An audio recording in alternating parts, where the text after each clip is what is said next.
The good news of Jesus Christ according to the Gospel of St. John in the 11th chapter. When Mary came where Jesus was and saw him, she knelt at his feet and said to him, "Lord, if you had been here, my brother would not have died." When Jesus saw her weeping, and the Jews who came with her also weeping, he was greatly disturbed in spirit and deeply moved. He said, "Where have you laid him?" They said to him, "Lord, come and see." Jesus began to weep. So the Jews said, "See how he loved him." But some of them said, "Could not he who opened the eyes of the blind man have kept this man from dying?" Then Jesus, again greatly disturbed, came to the tomb. It was a cave, and a stone was lying against it. Jesus said, "Take away the stone." Martha, the sister of the dead man, said to him, "Lord, already there is a stench, because he has been dead 4 days." Jesus said to her, "Did I not tell you that if you believed, you would see the glory of God?" So they took away the stone. And Jesus looked upward and said, "Father, I thank you for having heard me. I knew that you always hear me. But I have said this for the sake of the crowd standing here, so that they may believe that you sent me."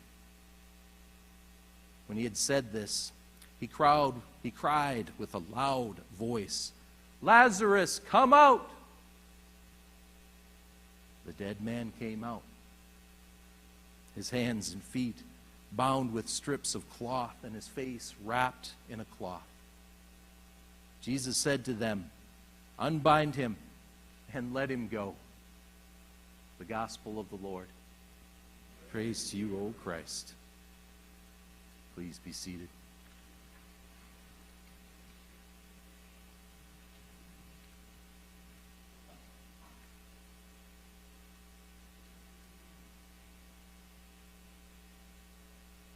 There's more to this gospel. More that happens before this. And maybe you remember that Jesus was not right there on the scene at the time of the death, but just a little ways away when news had come to him that Lazarus was sick. And Jesus had stayed where he was for a while. Waited for things to take their course. Talked with the disciples and those there, saying that this is for the glory of God. Hard to understand. Hard to take in just what that means, how the passing of a loved one could be for the glory of God. I think it must have challenged the faith of those disciples. Maybe it challenged Jesus as well. I have to think, like these Jews who grumbled against him in their grieving, that couldn't the one who saved the blind man also could have saved this man's life? I think they're right. I think Jesus knows it, and Jesus could have. So to refrain from his instinct and his being of healing and giving life, that must have taken quite a bit of faith on Jesus' part. That something even greater was about to happen. Something that needed to happen, something that needed to be seen. Seen by those disciples who were following him, seen by Martha and Mary, the sisters of the dead man, seen by those Jews who were there gathering and mourning with those sisters, seen by us. And I think also there's something there to be seen for Jesus. Something I wrestle with in my own faith and in my own Bible scholarship. Just what did Jesus know, and what did become apparent to him when, and as all of this unfolds? Sometimes it seems like he is all-knowing, and then at other times there's things he says quite literally that he doesn't know, like the end of time, and God the Father knows that, but he does not. And then there are things that happen that seem to not go quite according to plan. He tries to do something to this blind man and heal him at one point, and it doesn't quite work out, and the blind man says, well, it's kind of fuzzy, people look like trees, and so Jesus gives it a second try, and then it works out. What is going on here? And here in this lesson, a rhetorical device is turned around. Earlier in the gospel, Jesus calls disciples to follow him by saying, come and see. And other disciples call other disciples and say to them, come and see. But here in this text, when Jesus asks about the whereabouts of Lazarus, it is the people that say to him, come and see. There's something here for Jesus to see. I have to think that it's something very, very human. Because given Jesus' truly divine nature, all-powerful, all-knowing, and yet his fully and truly human nature, not so all-powerful and all-knowing, there's something for the human Jesus to see here. And he begins to. We know that he sees because he weeps. He sees Martha and Mary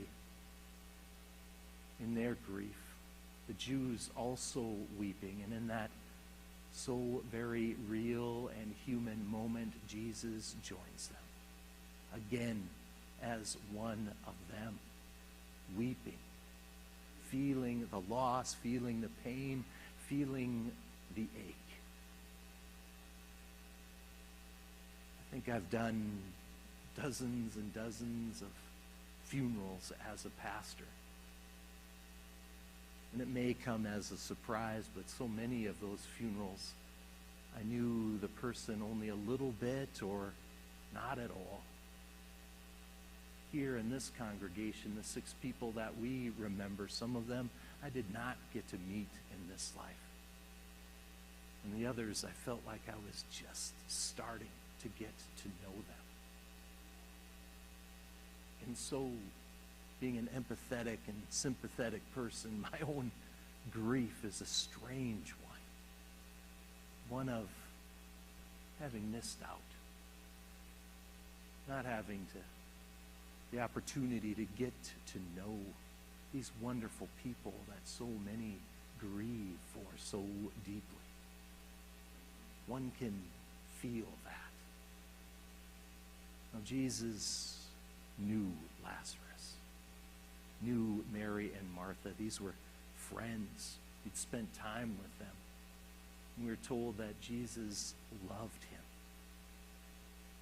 I think it's in love that Jesus grieves. But no grief is just quite so simple.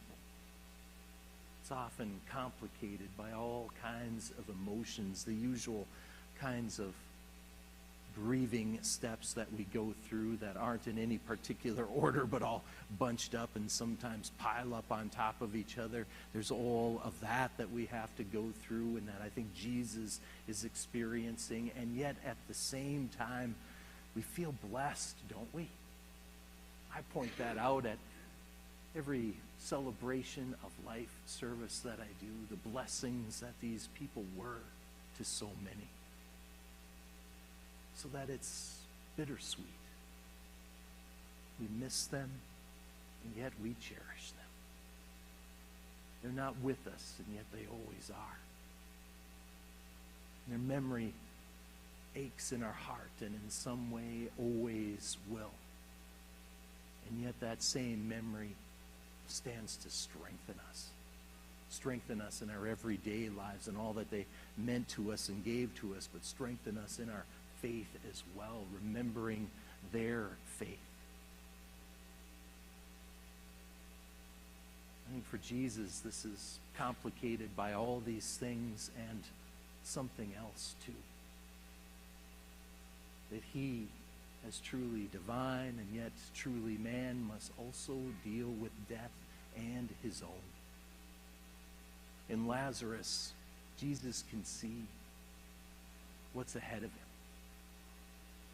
Jesus can look around at those who are mourning for Lazarus and imagine that one day these same people will mourn for him.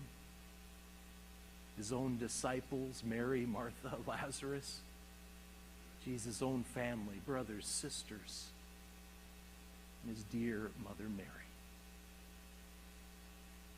I think there's so many reasons why Jesus weeps. We shouldn't wonder. And yet, his faith is such that he proceeds on to the tomb to face death. And it's a scene much like the Easter one, isn't it, where the body is in a cave, there's a stone to be rolled away, and on the other side there is resurrection.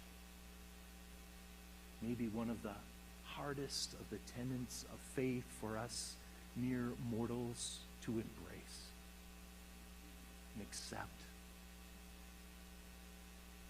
It's daunting death. It's real death. And on this side of it, pretty hard to see the other side. And so this episode of Jesus calling Lazarus out of the grave, it's an episode of hope for us.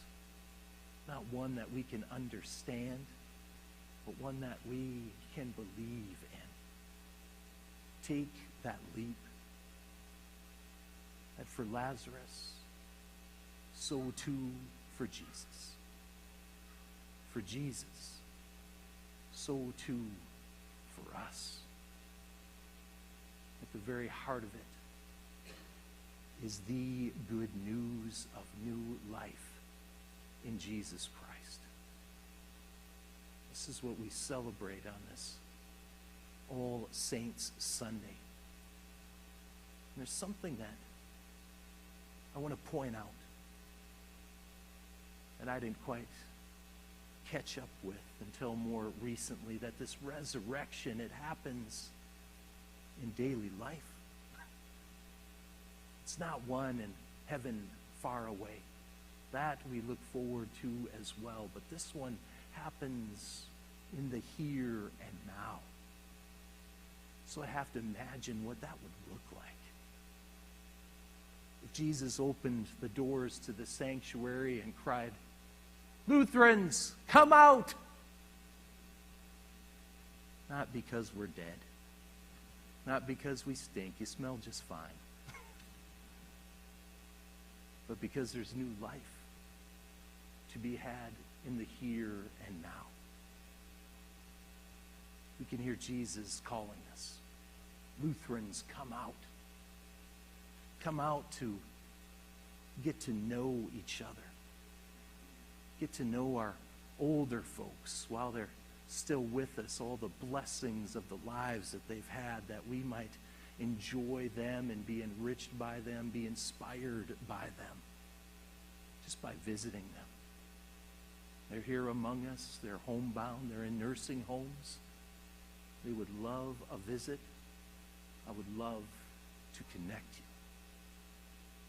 And there are others too. Our youth. On the day that I arrived for work here at Emmanuel Lutheran Church, Carlin Anderson passed away, and a few days later, Michael Benson, 25 years old, passed away. A couple of our youngerish people, I would say. Michael, definitely. Lutherans, come out. Come out for the youth.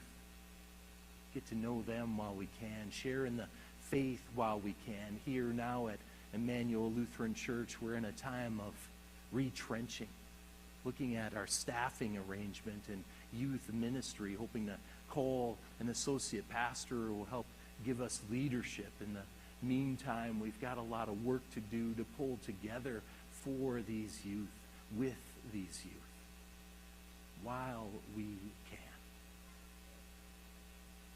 There's new life there. There's resurrection there to have in our very midst. And Jesus is calling Lutherans to come out in yet another way. In the upcoming days, we'll have elections. I don't know if voting has ever been more important than it is in these days.